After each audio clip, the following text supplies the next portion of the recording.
shot. Save Scurry!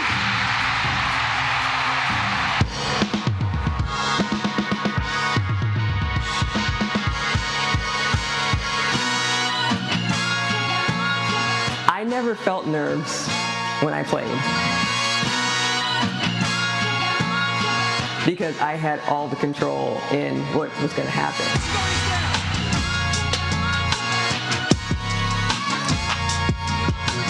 They set the standard, and I think the reason we have so many youth girls athletes wanting to play soccer is because of that team.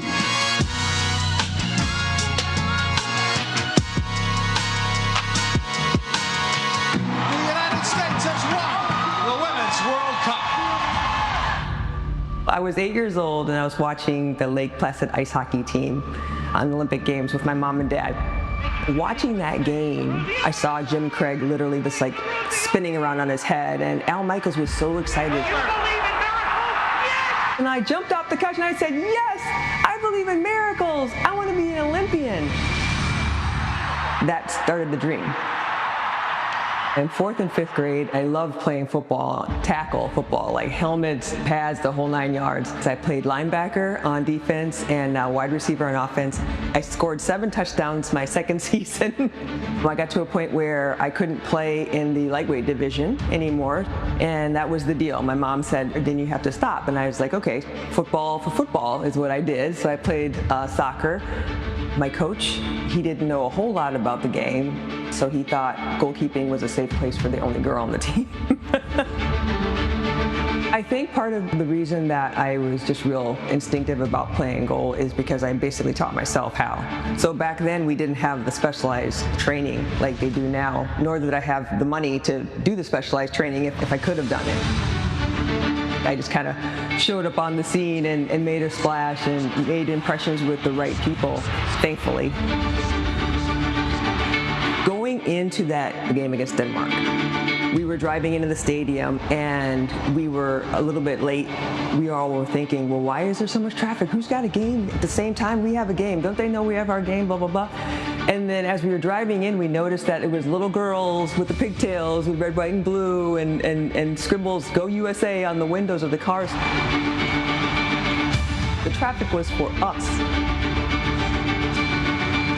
So that time frame was very interesting because in '96 we won, and that was the Olympics of the woman.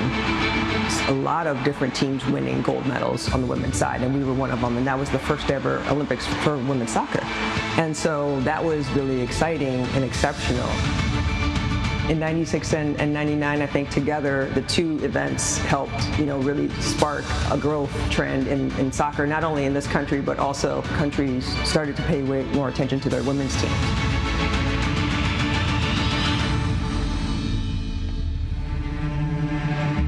In all my previous concussions, I was hit from the front or, from underneath, and I saw it coming. This one in particular, in April 2010, I did not see her coming.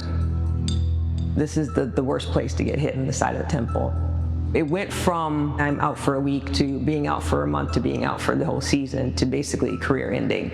It was a quick, rapid succession because I just wasn't getting better. I was actually getting worse. And it's a dark hole to be in when you have a TBI and you're really struggling with it. It completely disrupts everything. It's not just your game, it's disrupting your entire life. An entire year of different cognitive and balance testing and all this stuff and psychological testing.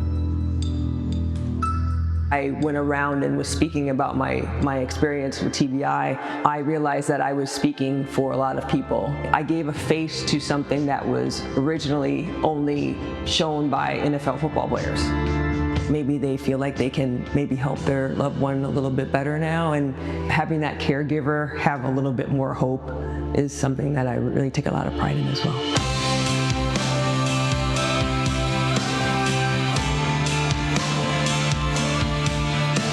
It never gets old. People come up to me all the time and they want to tell me where they were when they saw us win that '99 World Cup. The truth is, a lot of those young girls that saw that game ended up playing for the national team.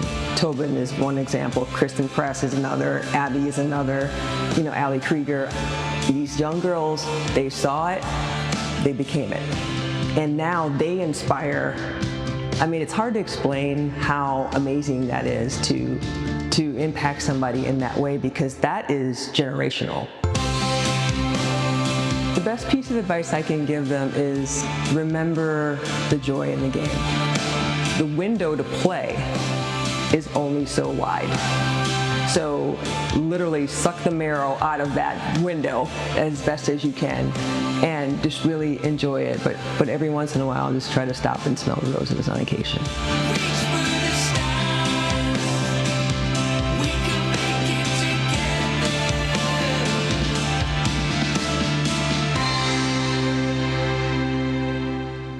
Ladies and gentlemen, please welcome one of the greatest goalkeepers of all time, Briana Scurry.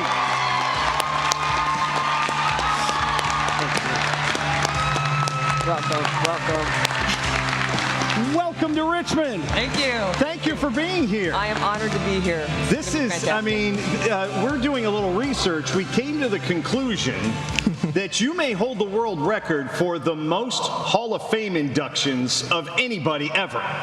Of I mean, course. how many are there, Kelly? Well, let me run them down. Of course, you're the National Soccer Hall of Fame, and you're also in the FIFA Hall of Fame, the Anoka High School Hall of Fame, the Minnesota State High School Hall of Fame, and the UMass Athletics Hall of Fame. Did I miss any? I think not. you're good. I hope not. I ran out of fingers. I mean, that's a lot. I mean, when you see the save, the one that everybody talks about, all these years later, what is the seminal memory that you have of that moment and that entire experience? So if you were to picture 90,000 people sitting on the edge of their seats, watching you, willing you to do a particular thing, it's just truly amazing, and it's hard to explain. But so for me, it was one save. That's all I had to make. That was my job. Your job, right. My job, one save. My teammates' jobs, one goal. And so for me, when I was walking out into that goal, I had a sensation about that third kicker. And somewhere in my mind, the word look, I heard. And I looked at that kicker, and I knew that was the one. Because normally, you didn't pay attention to who was coming. Right. Normally I didn't look, but this one I did. And talking about looking, that was 30 years back, but look at 30 years now, right? It's so different. Women's sports was gritty, it was resilient, but y'all were setting a path. Right now, it's at a global stance, and the stadiums are getting filled, and these NIL deals are looking quite different. Yes. Does that bring you joy, and how do you smile looking at the future of women's sport? Well, for me, as an athlete, you always look inward. You know, am I getting my rest? Am I getting my training? Am I getting what I need? But I learned after a amount of time that I was having an impact outwardly. Young girls that were watching us play, either in person or on TV, were inspired. And they were becoming more. They were going on a positive trajectory in their lives. And for me, that became the most amazing reward for what I did for my living, is because I'm impacting somebody in a positive way, and it's changing their life. And so that ripple effect goes on, and then that young girl ends up in the arena. She ends up impacting girls all over the world, and it just goes on and on. It's amazing sisterhood. Now, I know you said in the piece that you never got nervous. Right. When you're not even in front of 90,000 people, not even on a world stage. But now you're kind of in our business. Yes. You are an analyst for a broadcast analyst for women's soccer and the game in general. So if you never got nervous being on the pitch, were you more nervous doing TV for the first time? Being on the pitch, I can control that. I can control my moods, my attitude, my effort, and all these things. I wanted to make sure I got it right for these young girls that were playing on TV, and we're also educating in this country about how soccer is played and how it works. So for me, it was more nerve-wracking to make sure I got it right for those amazing players on the pitch now, inspiring the girls of tomorrow. Okay, we want everybody on the record. From Briana Scurry, it is tougher to be on TV than it is to be a world-class athlete. Thank you. Absolutely. She has cinched it for us. Saying not to brag, you know, I'm in a Hall of Fame as well. When I was in college, I was inducted into a Hall of Fame. Really? I was. Which one? The Dining Hall of Fame. Dining Hall of Fame. I have no idea. I'm not familiar with that one. Oh, That yeah, wasn't it out goes to there. the student who put in the most hours at the dining hall. And I will tell you, my junior year was very tough. They replaced the ice cream machines with a quinoa bar. Oh, Lord. No, nobody likes quinoa. No, but you can't even spell it. It's quinoa. Okay. Anybody that eats it, you're kidding yourselves. You don't like it. The trophy, a bronze piece of rectangular pizza, and I have it right next to my Emmys. Oh, wow. Fantastic. Briana, I mean, as you can tell, it's a lot going on with us, so just, go with the flow. I am so sorry that you have to deal with some of our jokes, but it is an honor to have you here, and don't you worry, Lane and I will take care of all the heavy lifting today. Most of it. I got injured backstage. I was trying to recreate one of your saves, and I pulled something. I don't know what, but I pulled it. All you did was trip over the awards bags that were in the back, so that, wasn't too athletic move, Lane. Listen, Kelly and I are basically the Patrick Mahomes and Travis Kelce of hosting, minus the contracts, the stadium, and the actual athletic ability. Hey, I don't know about all that, but we have a lot of synergy, and that is untouchable. Ladies and gentlemen, let's give another huge round of applause for the incomparable Briana Scurry, who will be joining us throughout the ceremony.